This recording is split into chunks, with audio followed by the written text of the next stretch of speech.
नमस्कार भैया बहनों। कक्षा 10वीं विषय संस्कृत तृतीय पाठ। इसका शीर्षक है स्वराष्ट्र गौरवम। स्व मैंने अपना, अपने राष्ट्र का गौरव। पूरे विश्व के अंदर भैया बहनों एक हमारा ही देश ऐसा देश है जिसके अंदर हम हमारे देश को मातृभूमि के नाम से और उस भावना से हम देश को अपना मानते हैं। यानी कि पूरे विश्व में अपने देश को और माता के रूप में स्वीकार करना, मानना, ये केवल हम भारतीय लोग ही इस बात के लिए जाने जाते हैं। अथर्ववेद, 4 वेदों का नाम आपने सुना ही है। इसमें अथर्ववेद में क्या कहा गया है कि माता भूमि ही पुत्रोहम पृथ्व्याः, कि ये जो धरती माता है ये मेरी माँ है और मैं इसका पुत्र हूँ। इतनी बड़ी भावना को लेकर के सभी भारतीय जो हैं वो पूरे देश का और गौरव जो है का भाव मन में रखते हैं। आगे के जो श्लोक के माध्यम से इस पाठ का जो बताया गया, भारत माता के बारे में बताया गया है, वो हम पाठ्य पुस्तक के माध्यम से पढ़ेंगे।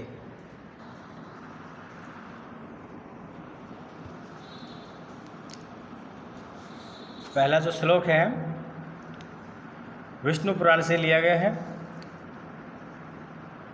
उत्तरम यत् समुद्रस्य हिमाद्रश्चैव दक्षिणम, अर्थात जो अपना हिंद महासागर है इसके समुद्रस्य अर्थात षष्ठी विभक्ति लगी हुई है, अर्थात समुद्र के उत्तर दिशा में, और हिमाद्रश्चैव दक्षिणम, और हिमालय पर्वत के दक्षिण दिशा में सरस्वती माता की जो संतान रहती है, ऐसे भूभाग को भारत कहा जाता है।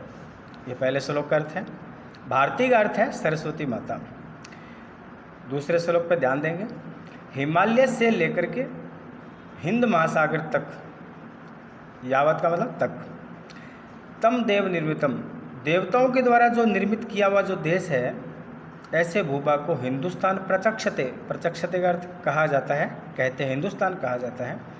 यह बृहस्पति आगम्य और ग्रंथ से लिया गया है।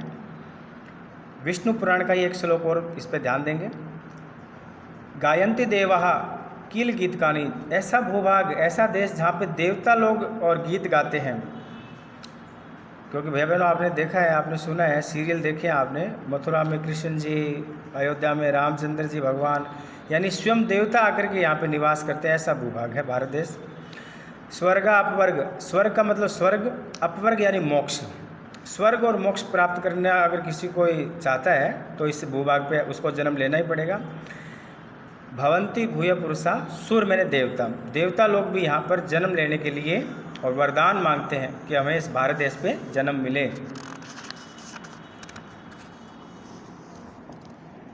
अगले श्लोक पे ध्यान देंगे। संप्राप्य भारतीय जन्म सत्कर्मसु प्रांगमुख, पीयूष कलशम हित्वा विषभाण्ड उपाश्रिता। इस देश पर तो जन्म ले लिया है भारत की भूमि पर, लेकिन सत्कर्मों से परांगमुख हो गया यानी विमुख हो गया है, तो ऐसे व्यक्ति को हम क्या मानेंगे? ऐसा व्यक्ति ऐसा हो जाता है जैसे कि पीयूष यानी अमृत के भरे हुए कलश को उसने हित्वा मैंने त्याग दिया है, और विष यानी जहर से भरा हुआ भांड यानी बर्तन को, पात्र को उसने प्राप्त कर लिया है। अर्थात भैया बहनों भारत देश में तो जन्म लिया है लेकिन सत्कर्मों से विमुख नहीं होना है, उसका ये भाव है। अगला श्लोक मनुस्मृति का है। एतद् प्रसूतस्य, अर्थात इस देश में जो जन्म जिन्होंने लिया है उनको स्वचरित्रम, अपने योग्यता के अनुसार शिक्षा प्राप्त करनी चाहिए। हम देखते हैं, आपने दैनिक जीवन में हम देखते हैं कुछ बालक बचपन से ही, और कोई कहता है कि मैं इंजीनियर बनूंगा, कोई कहता है कि मैं डॉक्टर बनूंगा, तो कोई कहता है कि मैं चित्रकार बनूंगा। भैया बहनों ऐसा इसलिए हो पाता है, उनकी योग्यताएं बचपन से ही दिखने लग जाती है, उसी हिसाब से फिर वो उसी दिशा में आगे बढ़ने लगते हैं। स्वचरित्र मतलब अपनी अपनी योग्यता के अनुसार शिक्षा प्राप्त करनी चाहिए। अज्ञातम, अज्ञातम का अर्थ ये होता है पता नहीं है कि किस ग्रंथ से लिया गया है, लेकिन एक नीति परक श्लोक है। अपि स्वर्णमयी लंका न लक्ष्मण रोचते, भगवान श्री राम लक्ष्मण जी से कह रहे हैं कि ये लक्ष्मण, ये सोने की लंका मुझे बिल्कुल भी अच्छी नहीं लगती है, क्योंकि जननी और जन्मभूमि स्वर्ग से भी महान होती है, गरीयसी में महान होती है। अगला श्लोक ध्यान करेंगे। राष्ट्र दृष्टि राष्ट्र मंगल कारिणी। राष्ट्र का मंगल करने वाली जो दृष्टि होती है ना, वह राष्ट्र दृष्टि कहलाती है, जिसके बिना राष्ट्र को देखा ही नहीं जा सकता। इसलिए हर व्यक्ति में राष्ट्र की दृष्टि होनी ही चाहिए। अगला श्लोक ध्यान करेंगे। समान संस्कृति यावती पितृ पुण्य भूहु, अर्थात इस भारत माता, इस अपने देश के अंदर समान संस्कृति को लेकर के जो चलते हैं, तावती भूमावर्तम राष्ट्र में निगदित, अर्थात समान संस्कृति जहाँ मानी जाती है, पैतृक संपत्ति जिनकी होती है, ऐसे भूभाग को राष्ट्र कहा जाता है। पितृभूत्वम पुण्य भूत्वम द्वय यस्य न विद्यते, अर्थात अब हम देखते हैं कि भैया बहनों, अन्य देशों से जो लोग यहाँ करके रहते हैं, ना तो उनकी कोई पैतृक संपत्ति है यहाँ पे, ना कोई उनके अंदर पुण्य भाव है, तो वो कभी भी हमारे देश से सच्चा प्रेम नहीं कर सकते। सच्चा प्रेम वही करेंगे जिनकी पैतृक भूमि है, जो देश को देश मानते हैं, देश भावना जिनके अंदर है। अगला श्लोक ध्यान करेंगे। राष्ट्र उत्थान पतन, राष्ट्र का उत्थान और पतन, ये राष्ट्रीय भावना जिनके अंदर होती है ना, उसी पे ही और आधारित है। भवत सर्वदा तत्साम क्षण राष्ट्रीयता, अर्थात इसलिए मनुष्य को हमेशा, या भारत देश में हमेशा राष्ट्र भावना प्रबल होनी चाहिए। हर व्यक्ति में राष्ट्र भावना अधिक से अधिक जगह, इसका प्रयास करते ही रहना चाहिए, क्योंकि उसी पे ही राष्ट्र का उत्थान और पतन जो है वो आधारित होता है। अंतिम श्लोक इसका। दो प्रकार के विद्या होती है, शस्त्र विद्या और शास्त्र विद्या। तो चाणक्य जी ये कहते हैं कि पहले शस्त्रों के द्वारा राष्ट्र की रक्षा होनी चाहिए, उसके बाद शास्त्र की चर्चा होनी चाहिए। जैसे कि भैया बहनों, आज के परिप्रेक्ष्य में हम देख रहे हैं, चीन पाकिस्तान जैसे देश हमें बहुत परेशान कर रहे हैं। अगर हम इनके सामने और गीत गाते रहे, शास्त्रों की चर्चा करते रहे और अपनी शक्ति का यदि परिचय नहीं करवाया, तो ये कभी भी मानने वाले नहीं। इसलिए हमारे ऋषि मुनि चाणक्य जी उन्होंने कहा है कि पहले शस्त्रों के द्वारा देश की रक्षा का प्रबंध होना चाहिए, उसके बाद फिर शांति वार्ता या शास्त्र चर्चा होनी चाहिए। ठीक है भैया बहनों, इसके पश्चात अब अपने इस पाठ के जो प्रश्नोत्तर हैं उस पर हम ध्यान देंगे, उन प्रश्नों को हल करेंगे। जो पहला प्रश्न है, भारतवर्ष से उत्तर दिशायाम दिशि वर्तते, भारत देश की उत्तर दिशा में कौन सा पर्वत है? हिमालय। बिल्कुल सही उत्तर है इसका, हिमालय। चारों में से हिमालय जो है इसका सही उत्तर है। गायंती देवा, ये किस ग्रंथ से लिया गया है? तो इसका उत्तर है विष्णु पुराणात, विष्णु पुराण से लिया गया है। इसके बाद में अगला है अपि स्वर्णमयी लंका, ये कौन और किसको कह रहा है ये बात? तो इसका उत्तर है रामः लक्ष्मणं प्रति, राम जी लक्ष्मण के लिए कह रहे हैं। समान संस्कृति और पितृभूमि जहाँ पे होती है उसे क्या कहते हैं? एक राष्ट्र, वो एक राष्ट्र कहलाता है। आ जाएगा इसका। राष्ट्रस्य उत्थान पतनम आधारित क वर्तते, किस पे आधारित है? राष्ट्रीयः अर्थात राष्ट्रीय भावना। भारत में जन्म लेकर के भी जो सत्कर्म से विमुख रहते हैं उनकी क्या स्थिति होती है? इसका उत्तर जानेंगे। भारते जन्म लब्ध्वा अपि यो जनः सत्कर्म परांगमुख भवति सह पीयूष कलश त्यक्त्वा विष भांडम प्राप्तुम इच्छति।